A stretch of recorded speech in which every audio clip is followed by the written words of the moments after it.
We found like 50,000 patients with cancer through the platform. That's Bea Bakshi, co-founder and CEO of See the Signs. And it was a very real experience in A&E that I had with this particular patient. So what are you doing about it? Bea's leadership roles meant that she had the power to make things happen when she focused on cancer detection. And then I started working my way up within the trade unions.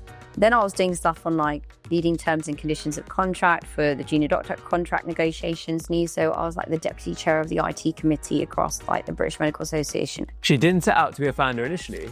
We started off in the most innocent way as a free pilot. Like within a month, he just built a wireframe. I think what we did was that we didn't compromise speed for quality or intention for revenue. Yet she realised a company was the best way to get the funding she needed to make the impact she wanted.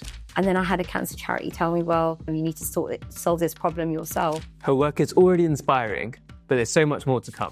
If you can affect one person in a positive way, that's magical. So when I was growing up, I had lots of part-time jobs. So it gave me a very good exposure to what kind of working life looks like, whether in retail or some levels of like very simple jobs in some businesses. But what I really resonated with was value-driven jobs. So it became very apparent very early on that I wanted to do something that was not driven by money, not driven by profits or margins, but very much driven about what value are you creating or generating for the end person or beneficiary of that. So that could be in retail, it'd probably be like the person who's having that shopping experience, like how do we give them the best outcome? But a lot of that I found was driven by profit margins and sales and consumption.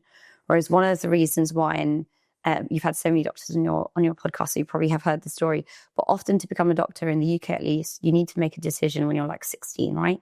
It would choose what A-levels you're doing, etc. So for me, it became really apparent really early on that just the founding story of the NHS, the fact that it was, care based on need, that it was free at point of care, that it was accessible to all, and that healthcare was a fundamental human right. For me, that just resonated on such a deeper and profound level because it was a value-driven organization. Until this day, it still is a value-driven organization.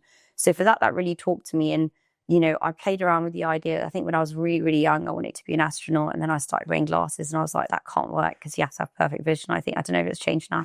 But, it was just the idea of like, how do you do something that feels cool, that feels inspiring, but also is delivering value in a way that I can get up every day and feel motivated, that my profession is purposeful and intentional. And I think that was the kind of thing, obviously, I don't think my parents actually had a clear sense of what they wanted me to be, but it was very much about, what I wanted myself to be in the future, having seen obviously lots of people working in different professions and thinking, what would get me out of bed and motivated every day. So I thought that's quite a lot of deep thinking there at such a young age. Where do you think that came from? Where did that value?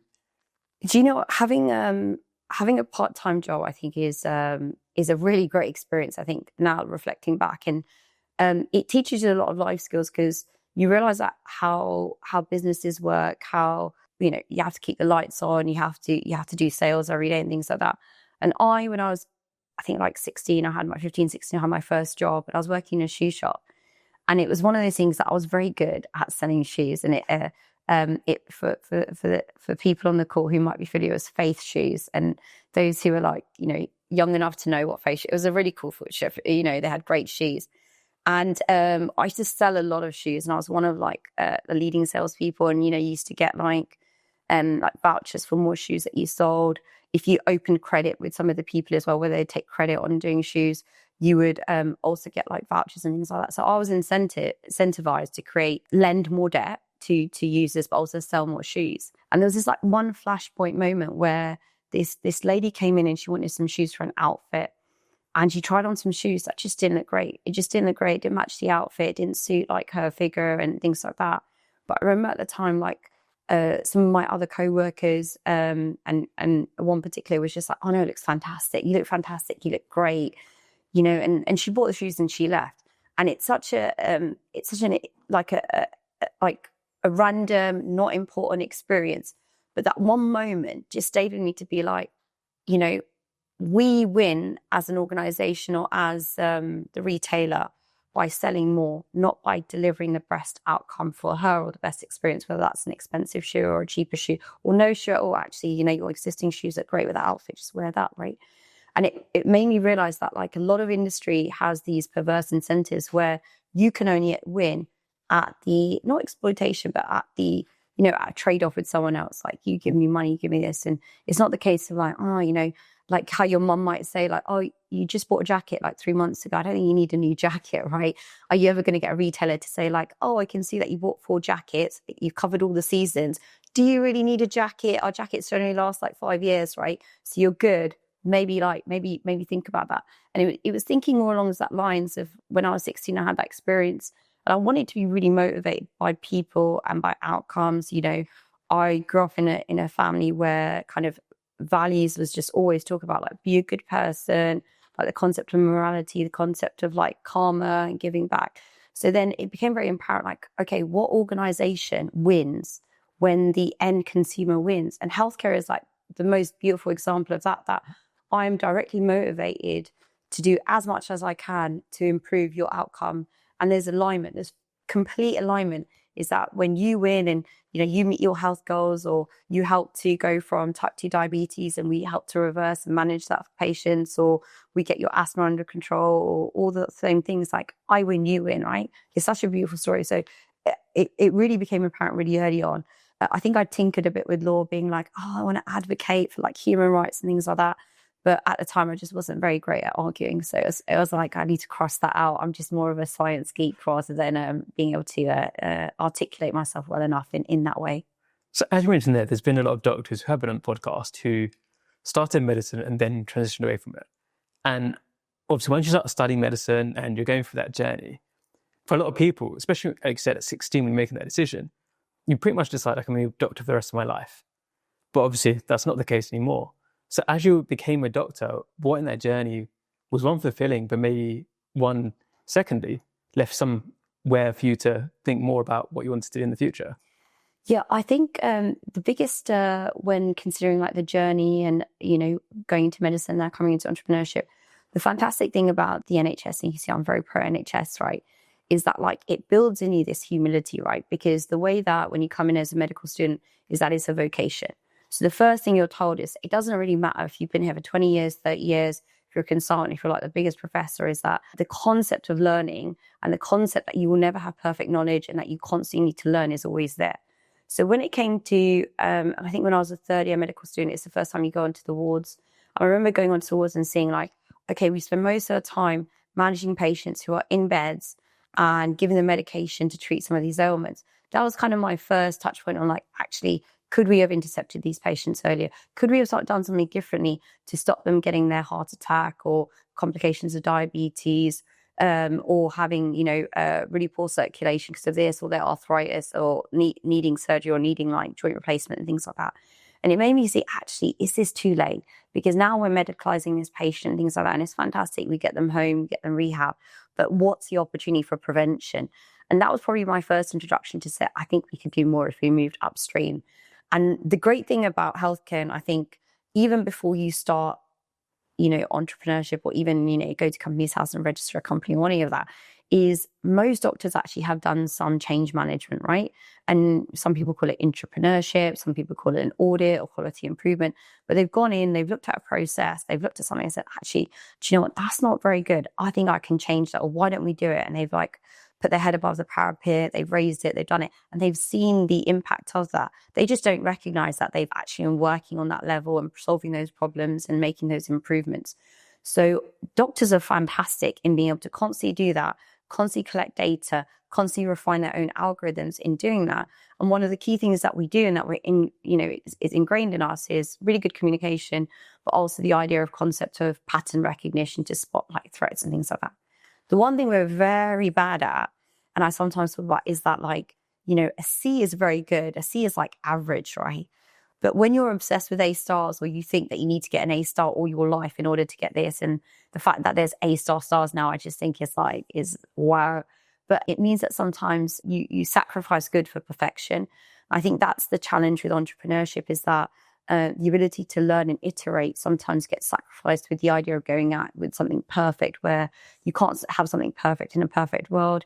And the other problem is that with medicine, we kind of cheat because we have all these like textbooks and research and things like that. And I'd love a playbook on entrepreneurship, but I don't think there's anything as formulaic as there is in medicine that you hear in entrepreneurship. So the ability to deal with uncertainty and lack of predictability is much harder, I think, for us as medics, because some things like a cardiac arrest, right? We have cardiac arrest training or basic life support where it becomes muscle memory. You can't get muscle memory in entrepreneurship because often every day you're dealing with a problem you've never dealt with before or the organization has never experienced before. So you can't rely on that muscle memory. You just have to, what you realize is a bit like, with medicine, you develop this gut instinct, right? And the more and more, I think, as an entrepreneur, as you learn, I'm sure you feel this, so you develop this gut instinct where you kind of feel like, I think we should do this. I don't have much data, or I don't have this, but I just have this instinct that maybe if we do this, we should go in this direction. But itself, it's such a conveyor belt journey from 16 through to 24. It's a long time, right? But I think it really it sets you up infrastructurally in understanding how things work, working in teams, working in really big organizations, understanding what bureaucracy looks like, what good change management looks like. What things slow things down, what things speed things up, right? Maybe a bit of disillusionment as well with some people who, when you're trying to change things, it's very hard to get things to change. But generally speaking, I think doctors make great entrepreneurs. And we mentioned there about the gut training as well, right? And I think not enough people do this before becoming an entrepreneur. It's like, you should be good at something to a high level, wherever it is. So obviously as a medic and as a doctor, you have to be very good at treating patients and not be able to diagnose. And it's obviously, you say use the textbooks, but by the time you get further and further ahead, you can pretty much tell because you've had so many reps. Yeah. They're able to tell as well, right? And with entrepreneurship, what happens is the same thing, is that this is my nearly 400th episode of this podcast, right? I can pretty much just make the conversation flow because I've done enough of these. Yeah. Whereas somebody else might need to research for 3 days before doing this. Whereas I'm like, okay, I've talked to a lot of doctor entrepreneurs before. I can pattern match and I'm not consciously doing it, but it's coming out in my head where I can now think about the next thing. And obviously as a doctor, like you said, in order to become a doctor in the first place, you have to get top results, you have to get top scores, you have to constantly be in the top elite of whatever you're doing throughout your process. And that mindset can then transfer, like I said, to entrepreneurship, where there's a competitive element to it, right? Is that you've got to always constantly be the best. And in medicine, is that if you aren't doing your best, then there's somebody's life at risk.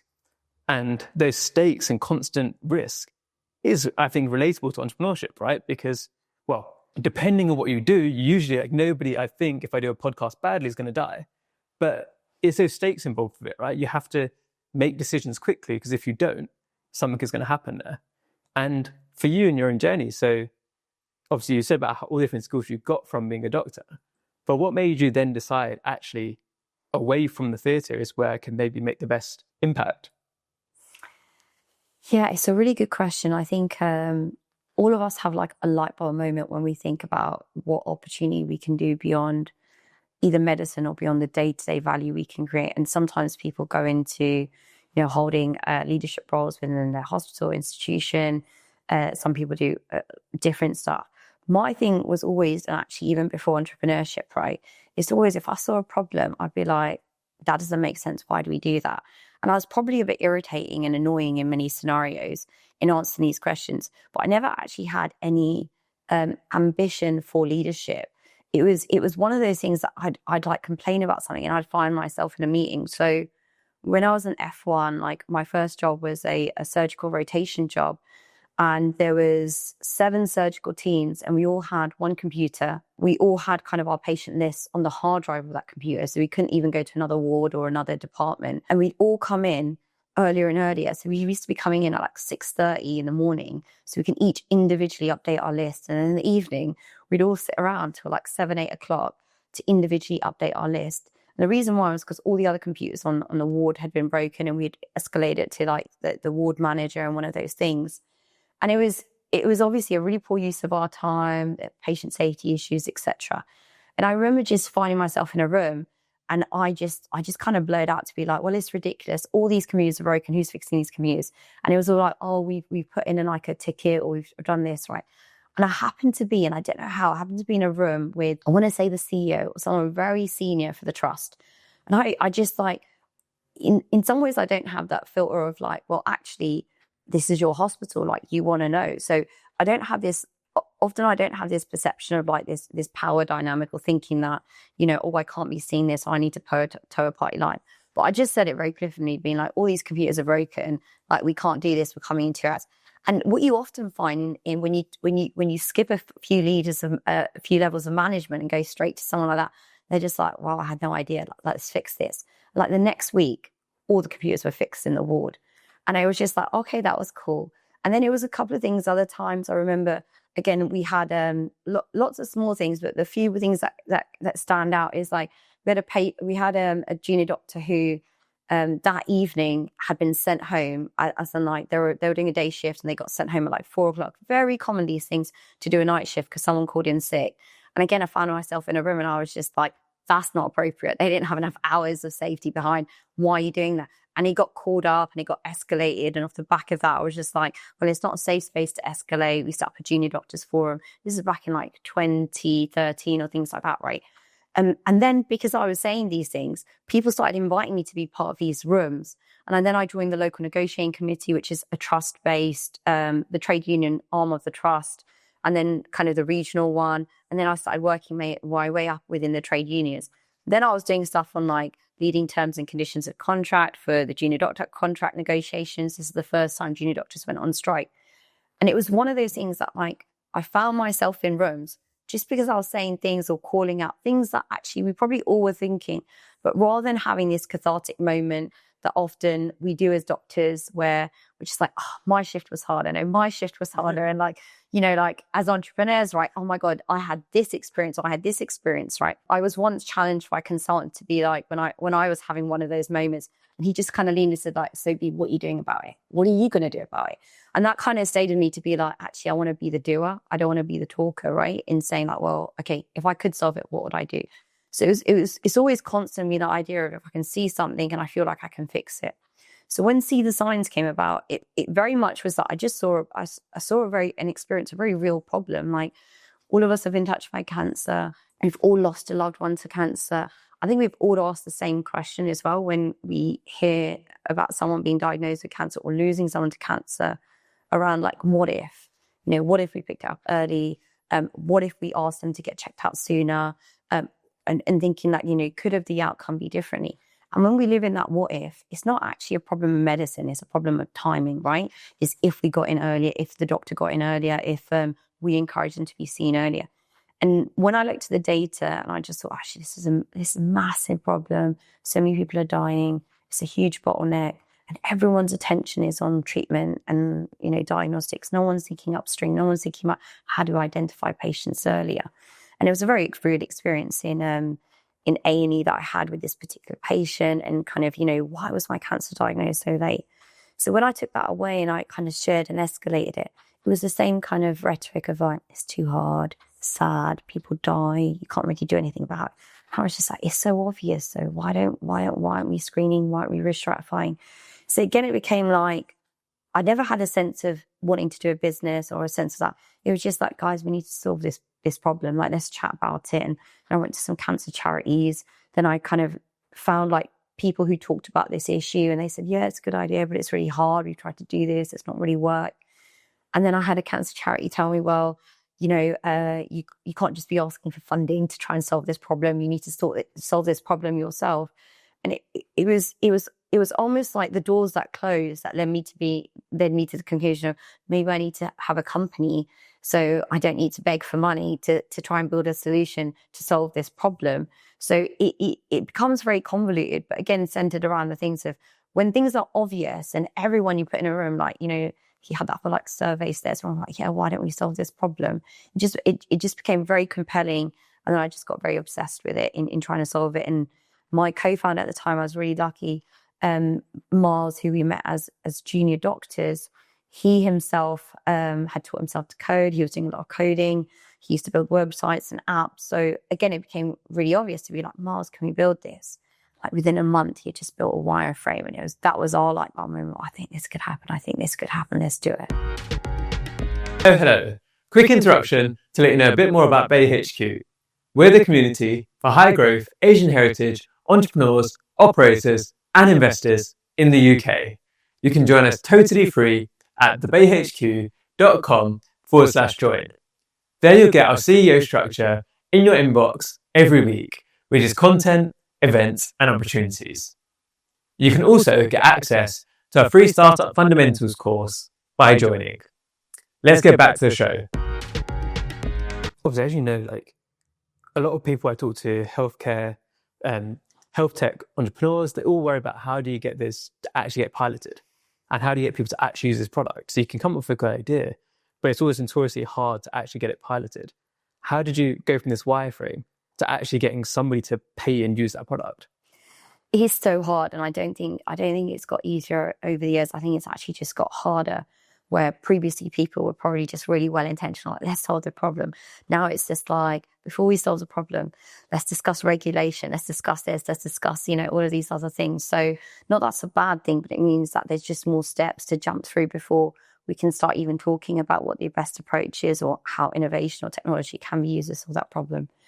We actually just sought out champions. I think entrepreneurs in healthcare who are have a clinical background, probably have some insights on how the NHS works.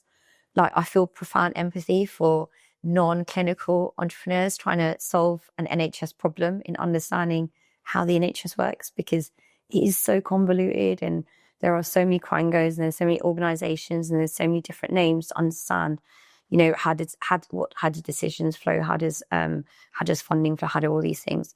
We started off in the most innocent way as a free pilot, in just being able to say, how can we generate real world data? How can we get user feedback, both qualitative feedback and hard data to see how the system worked? How can we just, look at implementation science of it as well?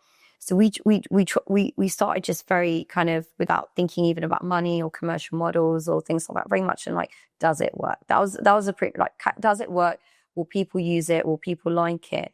But we were lucky that we found champions of people who sort of very early and said, like, I think this is a good idea. I think we should do it.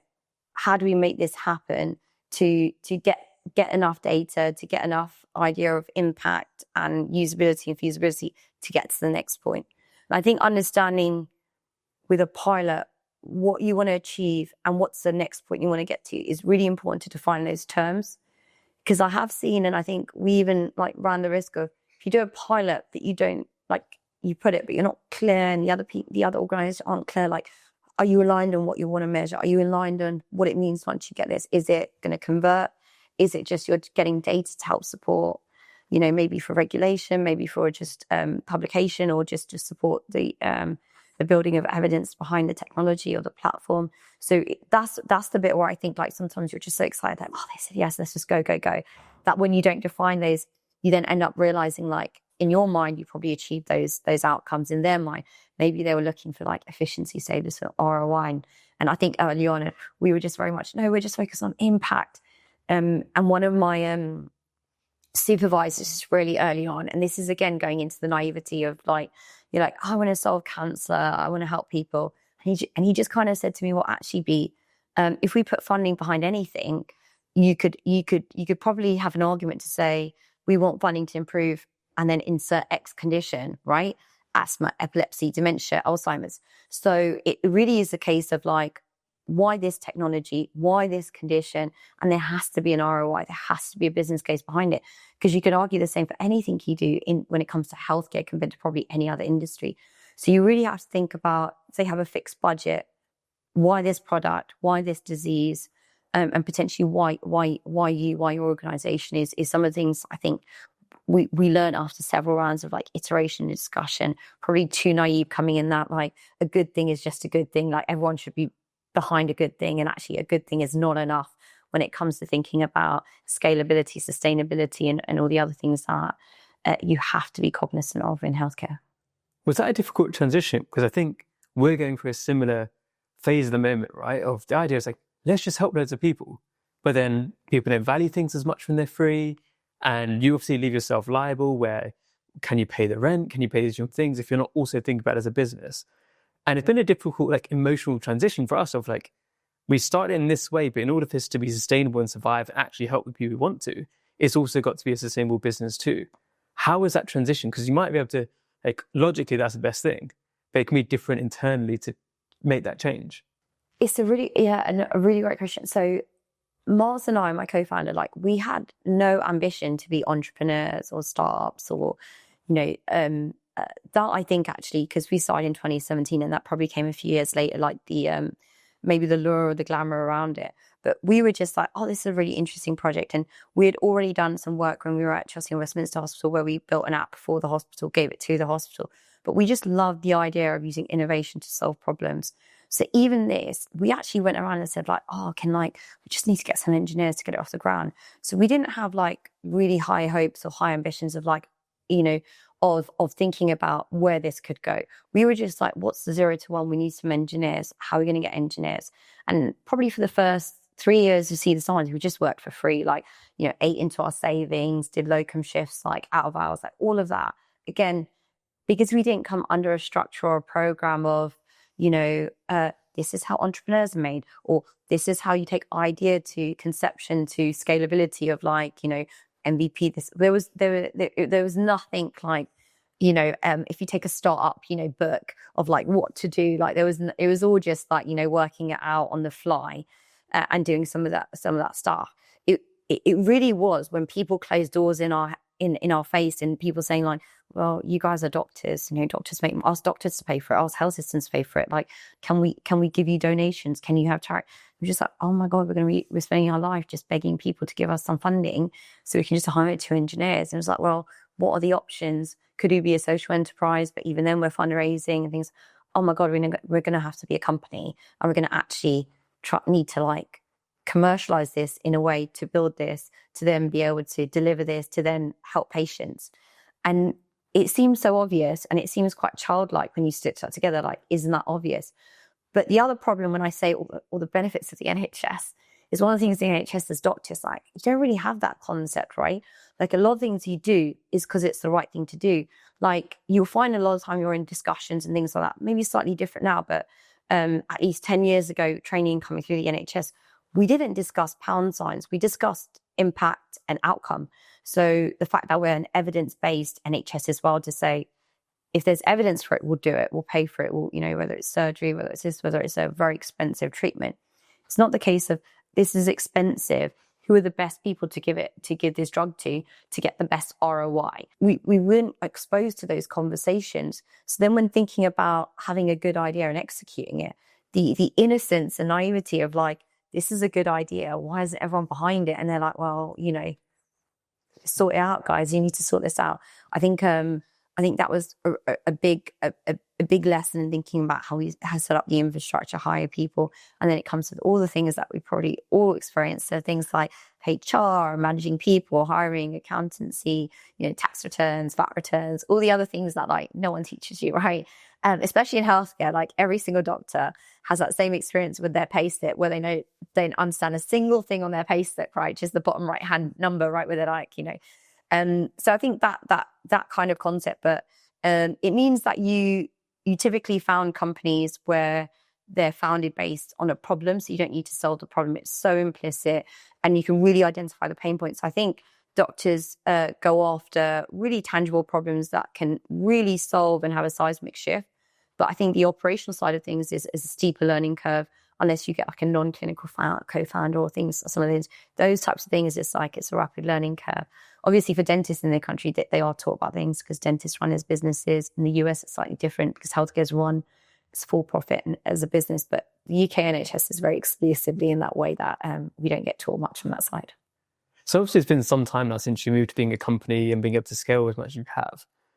If you could like give us some of the most proudest moments you've been able to achieve through See the Signs, so the audience can just know about how this has gone from that problem that you want to be solved so badly to now all the impact you've then gone on to make.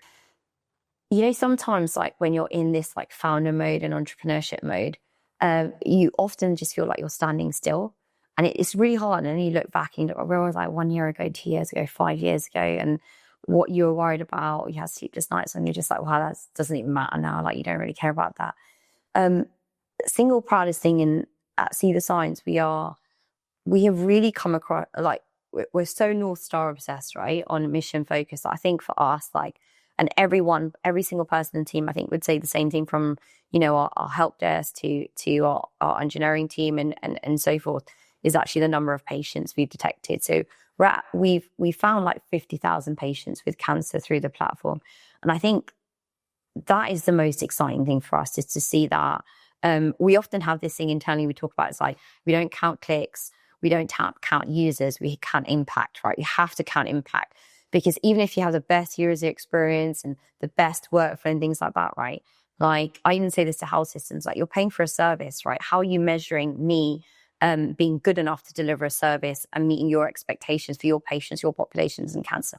So that's the bit where I think, like, for us, all of us would really think about, like, are we getting to our North Star on actually having an impact on earlier diagnosis, on patient outcomes and survival, kind of rethinking about how we change the narrative. Because part of what every single, I think, healthcare founder does, or any founder breaking into an industry, which probably the status quo has been the most powerful thing impacting or influencing or resisting change, is the ability to re-educate as well as introduce the innovation. And I think that's something that I think every founder has to be super proud of, right? Because we're not only bringing to attention that this is a problem you should focus on, and why, and things like that, before you even introduce your solution. And that education and relearning and getting that messaging and getting people to care, whether it's your product or another product, it doesn't really matter. The fact that you even create that conversation, I think, is fantastic. A bit like what you guys are doing, like, you've created the conversation, right? You've created by you coming first, people are going to be thinking about, oh, we should do this. Maybe we should do this, right? And that in itself is amazing. Is like starting that conversation. And then when you start measuring the impact, and like I think you told me earlier that people are contacting you, like, this will change my life. I heard this video, it inspired me to do X. I found the courage, I found the empowerment. That's amazing, right? That's probably going to be like so much more gratifying than anything else, right? That you can take home. Because the one thing you don't know about this journey is when it will end, right? Mm-hmm. So these are the wins that you feel like. Even I tell myself this all the time: if it ends tomorrow, right? Like, that will be so, it doesn't matter, right? That's 50,000 patients we're so excited about. Obviously, we'd love to get to 1 million, 100,000, then, the next milestones. But that's amazing. Like, I could like hold my head high to be like, guys, we did something incredible here. So I think those types of things, but also reframing what does success look like. So internally, we don't really talk about like fundraising milestones. We don't talk about like regulatory milestones, and milestones that might increase the value of the company, but also means that they're performative for a different reason, but sometimes also can feel like pressure and feel like chasing something based on how you're externally judged. But if we can keep the narrative internally about it, then I think people also feel more motivated, and that gratification of, I'm doing something important, without the worry and the stress about, we're in a very uncertain time, a very uncertain fundraising landscape where, it's volatile, it's unpredictable, and it's uncertain. And how do you live in that space when you're leading a company and you want the best for your team and the best for staff and the best for your customers and things like that? But like you said, you have to pay the bills. So how do you do that? So those are the kind of things that I think ground us but motivate us. Yeah, and I mean, 50,000 people being early detected isn't a bad win, I think, right? I think that's a good win. This will all end tomorrow. That's a pretty good win to take away with you. Right? There's this like really cheap, in my personal statement, it was like the most cheesiest personal statement, but I'm probably inherently a very cheesy person. And it was one of those types of stories of, and it was a very common story, but I just personalized it because I saw that and I had that experience. My mum's from Kenya. We used to go to Kenya a lot when I was a child. But my opening on my personal is super cheesy. Whereas, I'm walking down the beach and I see these starfish and they're all beached, and, you're picking up the starfish, you're throwing it into the ocean, and somewhat like, a little boy runs, or someone runs across and says, like, why are you doing this? You're going to save all these starfish. Like, there's thousands of starfish here. And you bend over and you pick up starfish and you throw it into the ocean. And it's just like, I made a difference to that one, right? And that was the opening of my personal statement, right? And a few universities came back and said, like, we're not going to interview you for that personal statement opening because we feel that you're too naive. And you've got to, there's too like, because, you know, it's such a value driver for me of like the ability to help one person, but also people are very practical, right? Like we see that, you know, people are getting more academic, people are getting very formulaic about things like your CVs and things like that.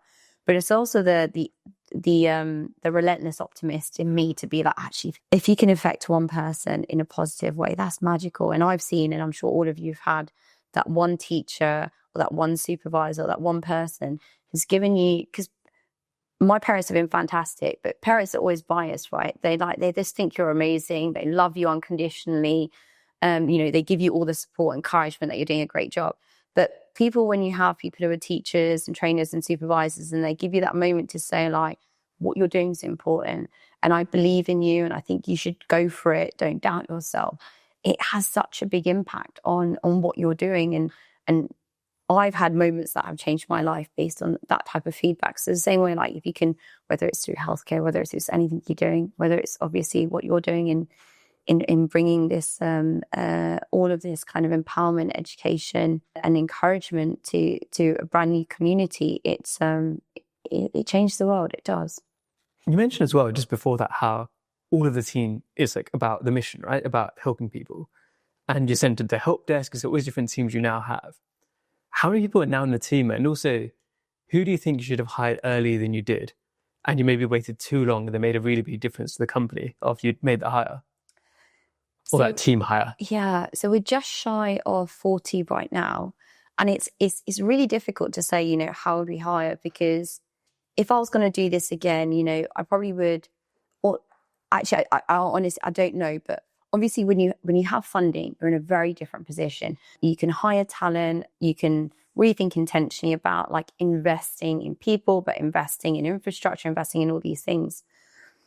But we were like two doctors with zero money, with jobs, like, again, like keeping the lights on for our own personal expenses and things like that, thinking like, how do we move the dial on this, right? So it was scrappy, but like we probably couldn't have done anything differently because we had no money. Like our first two hires were actually sponsored interns. So we couldn't even afford interns. Like someone sponsored these interns to work with us and they were students. So it was really scrappy to get to where we are. I think absolutely now when I see these companies and they, before even, you know, they've got the product, when they raise a lot of money and hire these great teams, you can see like it absolutely accelerates things as opposed to going kind of step by step by step, which often you have to do when you're a bit scrappy on the earlier stages. But I probably wouldn't change anything because it put more on me and Miles to learn and to really experience everything firsthand. Whereas if I had like an amazing head of people, or like I wouldn't have done any recruitment, or I wouldn't have had that experience of like, how do you fire someone, right? Or how do you do this? Or how do you set up a contract? How do you do like R&D tax, tax claims? All of these things that like you just wouldn't have done, right? If you had an A-star team and they were all doing all this specialists, right?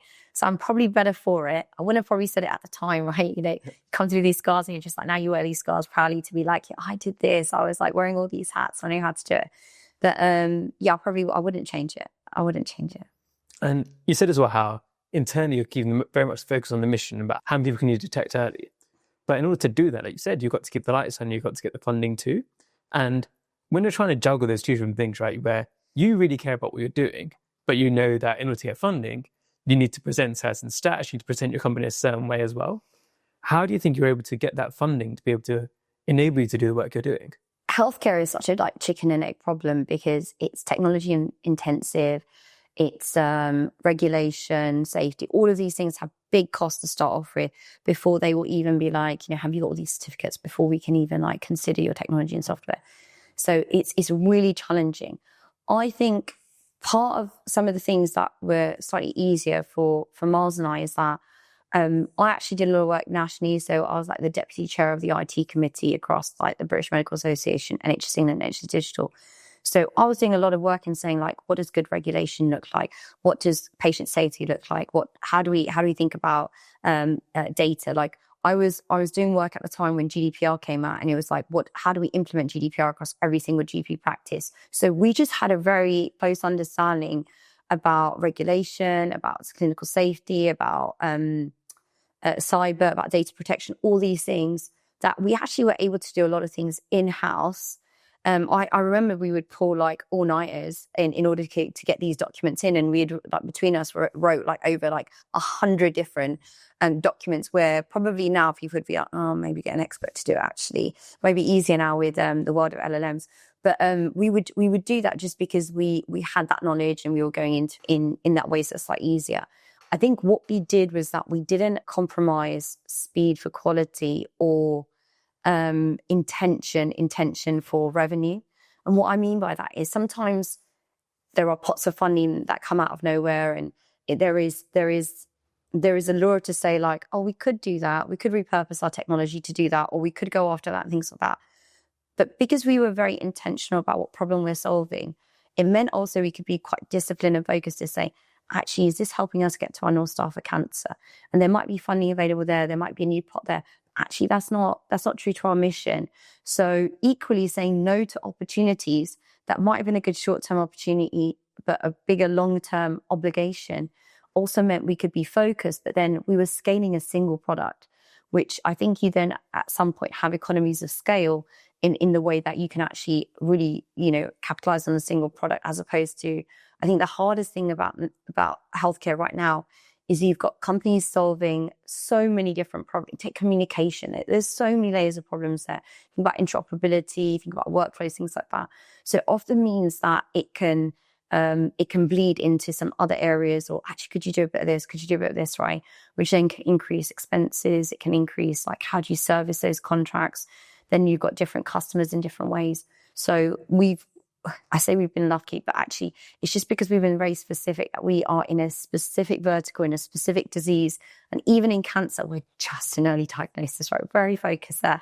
Meant that we could be disciplined about how we spent money, but also the relationships we built, that we could sustain ourselves a bit longer.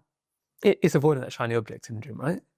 And before we started recording, we were talking Very about good example, yeah. Misconceptions, right? And about how I was saying about when people come on the podcast, they get certain images of people and how founder life is. That isn't always true, and you'll talk about this as well, about how there's different struggles people sometimes don't see. What do you think are some of the biggest misconceptions that the aspiring entrepreneur listening right now might have, that you might be able to kind of give them a bit more of a reality check, and it could be in a good way or a bad way?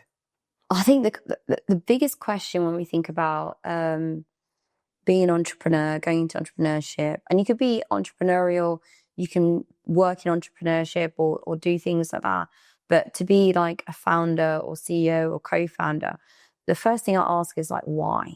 Like, why do you want to do it? Or what are you trying to achieve? Or why do you really want to do it?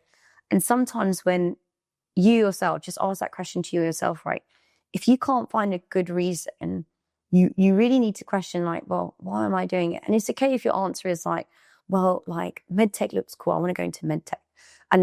But if you have a clear understanding of what your why is, actually, if you listed that out, then being a co-founder or CEO you might not need that to meet what is motivating you now or motivating your interests now. And I think it might feel quite binary that the only way to do entrepreneurship is starting a company. That's not true. There's so many different things. There's so many different avenues. There's so many different opportunities.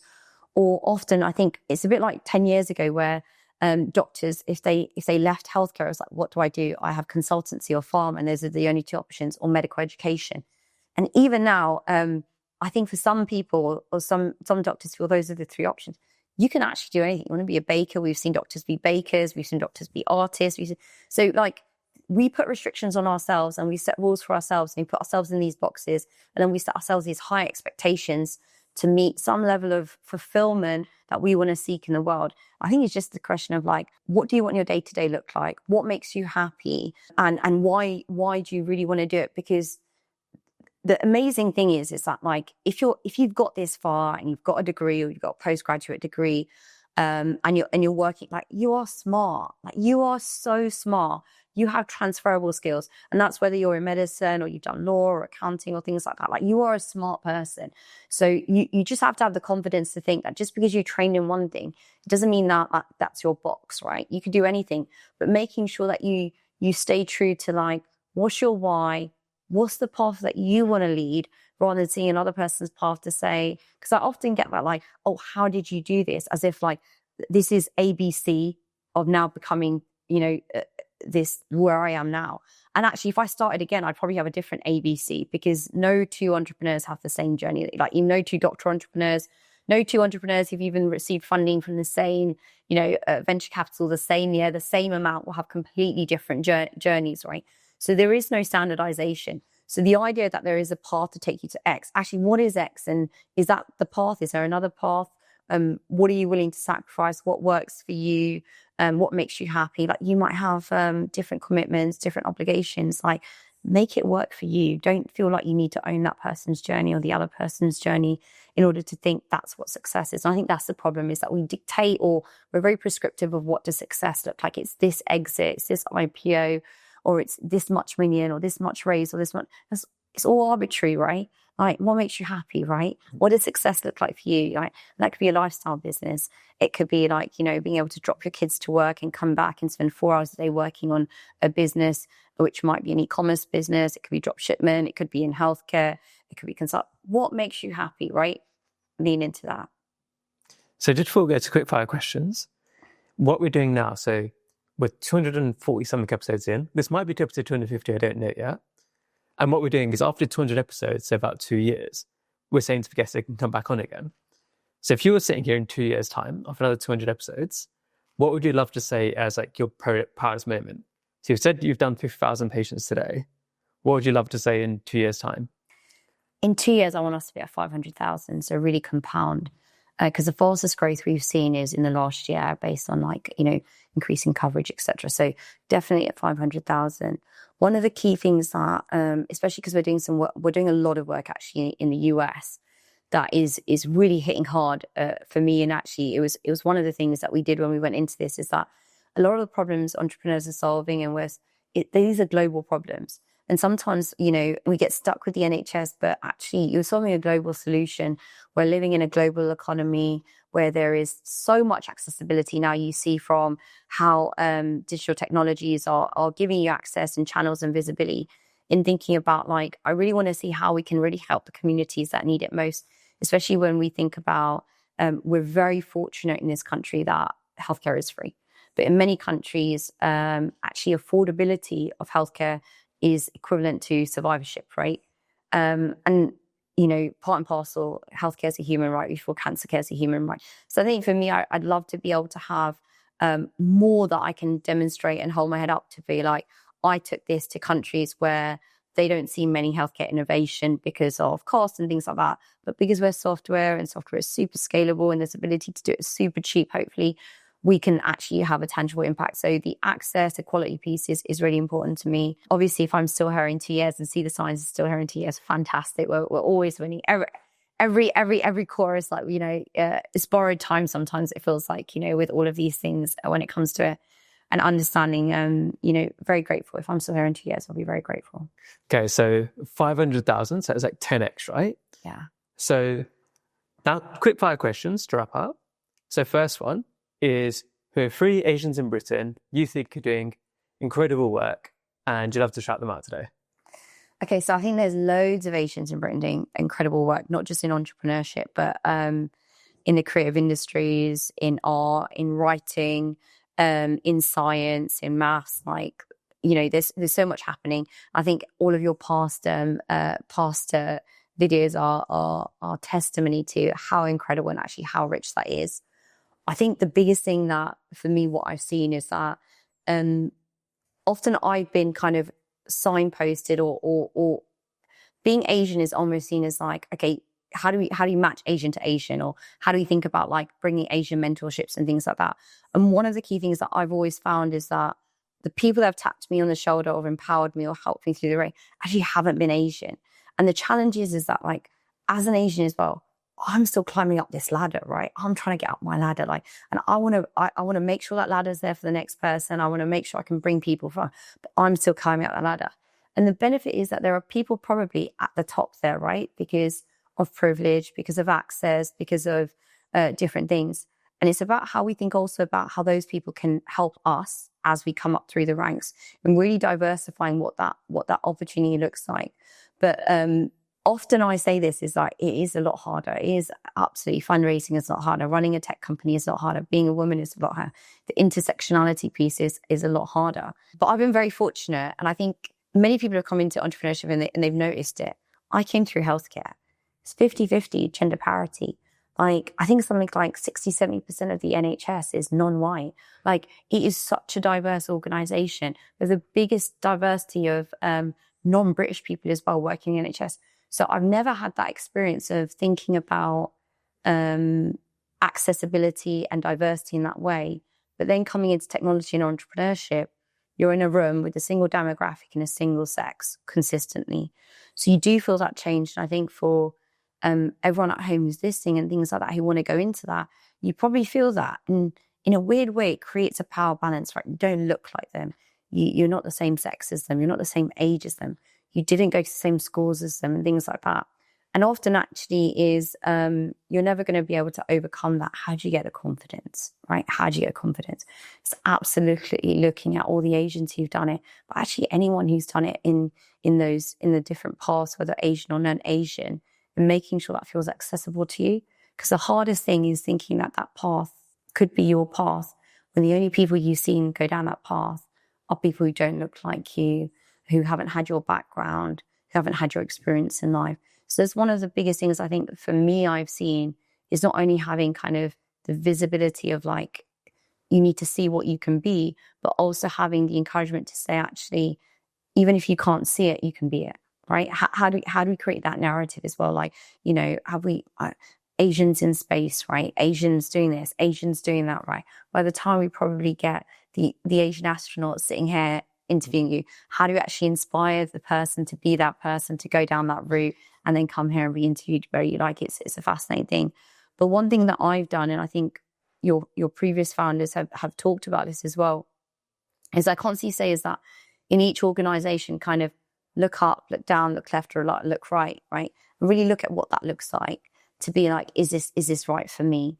If you don't see that in an organization you work with, you often will find that those organizations have more issues, right?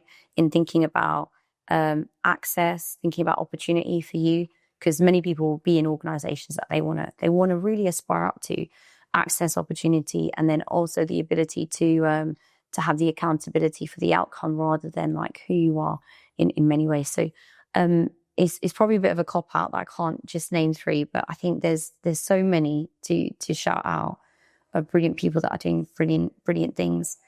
Just as a side note, I spoke to my husband about this question yesterday, and we went down like a lots of different rabbit holes, but we landed on what goodness gracious me did as well, right?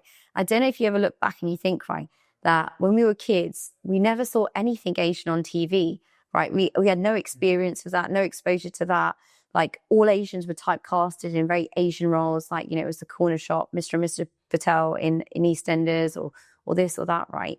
And it was a really interesting thing. And I think we think about this all the time is that like, we're not typecast, right? We're not in one boat, one box or things like that. And how we really think about the diversification. So probably a lot of your guests have been doctors who are Asian, but that's because all of us pretty much as kids were like, you know, probably put down that path. But you know, it's one of those things of how do you make everything accessible, every opportunity accessible to everyone to feel they can be anything.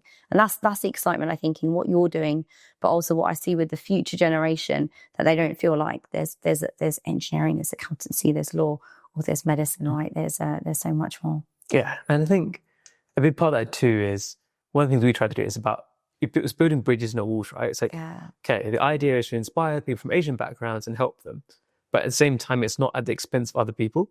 And it's about, at our events, for example, a lot of people come from non-Asian backgrounds, and that's a good thing, because then if those people then get to mingle in a different environment, they get to meet people who maybe aren't comfortable to go to other events, then it kind of normalizes all, right? And those people might see opportunities. If it's a like white male investor comes to one of our events, they might see opportunities to get into other events. Yeah. And then if like that money is flowing into the room, that's a good thing, obviously, right? And it's the whole thing. It shouldn't just be Asians only investing in Asians and only Asians, whatever like that. It's more about us collaborating with other groups too to like make that stuff happen.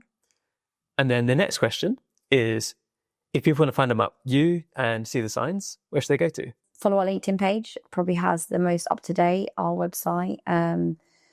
Email us, like very chilled, very relaxed, like, very transparent actually in what we do and how we do things. Very also, like, a lot of people ask me about advice and things like that. And I love to do it. I'm just very bad at getting back to people. So I'm just going to apologize in advance if you LinkedIn me and I don't get back to you. Is there any way that people listening today could help you or help see the signs? I think if, you've been touched by cancer and this is a mission that you find that talks to you, like, we're constantly hiring and looking for great talent and great people. So reach out if you think there's something that, or a skill set that you have that you think that See the Signs would benefit from. If you're in an organization that you think there might be an opportunity to collaborate or synergy and things like that. Just generally, I think, like, where there is value alignment or mission alignment, we love supporters. So, yeah. So thanks so much for coming on today. Have you got any final words? I'd love to know what you would do in 2 years' time. Actually, what's your thing? Where do you want to be in 2 years' time? Ooh, if you were, if I was interviewing you, where would you want? You said this is your 250th podcast show. So where would you? So the accelerator launches at September. So I've had a couple of rounds of that. Okay, so maybe like how many entrepreneurs going through your program? Yeah, so I think it's also about how much impact we've made on that first. Because I guess the first cohort we could measure a bit more by that time. So let's say a couple of those companies have gone on to make like 8-figure plus revenue in their 2 years. And maybe a couple of them have gone on to raise like further, like Series A or something like that, where we know that not every single company is going to do amazingly. But if a few of those companies can do a lot better because we were involved, because we were able to give them that platform. And then on the other side, so that's the more program side. And then the platform grow into a case where basically everybody knows about it, and not to people from an Asian background, but just a general trusted resource. And we're on that path now, but I think that's a big thing, is that people listening to this episode, it's not valuable only if you're Asian. It's like anybody who wants to get into health tech can benefit from this. And it's kind of building that out now, so where people are just used to hearing from different diverse voices in the area, and not only listening because you look like them, but just because the people in our community have value. Outside of their race or their colour, etc. It's just their value creation, yeah. Very exciting. Thank you for watching. Don't forget to subscribe. See you next time.